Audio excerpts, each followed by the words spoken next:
Success ആകണമെങ്കിൽ നമ്മൾ തന്നെ പറഞ്ഞാൽ നമുക്ക് ചിലവർക്ക് ഈ സിറ്റുവേഷൻ പോകുന്നതാണ് കുറേ നമ്മൾ എന്തൊക്കെ ചെയ്താലും നമുക്ക് തുടങ്ങാനേ പറ്റില്ല. ബട്ട് നമ്മളെക്കൊണ്ട് പറ്റുന്ന സിറ്റുവേഷനിൽ പറ്റുന്ന രീതി ചെയ്തുകൊണ്ടിരിക്കുക. അത് ഒറ്റൊരു ഓപ്ഷൻ നമുക്കുള്ളൂ. കാരണം ഹാർഡ് വർക്ക് എന്ന് പറയുന്ന സാധനം okay, not for hard work മാത്രം ഉപകാരം, സ്മാർട്ട് വർക്കിനകത്ത് ഹാർഡ് വർക്ക് ഇടുക. ആ ഒറ്റ ഉപകാരം ഡേ ബൈ ഡേ നീ ശ്രമിച്ചുകൊണ്ടിരിക്കുക, അറ്റംപ്റ്റ് ചെയ്തുകൊണ്ടിരിക്കുക. ഫെയിലിയർ ആവുമോ സക്സസ് ആവുമോ അത് നീ നോക്കുകയും ചെയ്തു. നിൻ്റെ റിസൾട്ട് എന്ന് പറയുന്ന സാധനത്തിന് ഈ ഫെയിലിയർ എന്ന് വെച്ചാൽ പിന്നെ ഒരിക്കലും അത് നോക്കിക്കൊണ്ടിരിക്കുക. എന്നാൽ നീ ഒരിക്കലും എനിക്ക് ഇമ്പ്രൂവ്മെൻറ്റ് കിട്ടില്ല.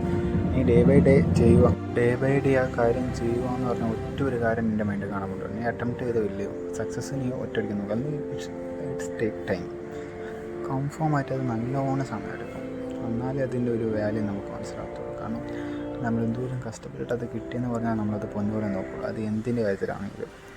അല്ലാണ്ട് ഒരു ദിവസം കൊണ്ട് കിട്ടി 2 ദിവസം കൊണ്ട് കിട്ടി എന്ന് പറയുമ്പോൾ അതിനൊരു വാല്യൂ കാണത്തില്ല. നമ്മൾ എത്ര നാൾ വെയിറ്റ് ചെയ്ത് ആഗ്രഹിച്ച് കിട്ടിക്കഴിയുമ്പോൾ നമ്മൾ ഒരിക്കലും ഇത് എത്ര നാൾ വെയിറ്റിംഗ് ആണ് നമ്മൾ അതോടൊരു അത് ലൈഫിലാവാം, ഓക്കെ ഒരു ബിസിനസ്സിലാവാം, ഒരു ഡീലാവാം, ഒരു എഗ്രിമെൻറ്റ് നമ്മൾ വിചാരിച്ച രീതിയിൽ ബിസിനസ് സക്സസ് ആവാം. നമ്മൾ ഒറ്റ ദിവസം കൊണ്ട് സക്സസ് ആയെങ്കിൽ നമുക്കതിന് വാല്യൂ കൊടുക്കുന്നില്ല. അല്ലെങ്കിൽ നമ്മൾ വർഷങ്ങളായിട്ട് അത് വെയിറ്റ് ചെയ്ത് സക്സസ് ആയാൽ നമുക്ക് അതിന് കൊടുക്കുന്ന വാല്യൂ നമുക്ക് വേറെ. കാരണം നമുക്കറിയാം നമ്മൾ എന്തോരം ഹാർഡ് വർക്ക് എടുത്തിട്ട് എന്തോരം വെയിറ്റ് ചെയ്തിട്ട് എത്ര ടൈം എടുത്തിട്ട് ഇത് കിട്ടിയത് അങ്ങനെ വിട്ട് കളയാൻ പറ്റില്ല.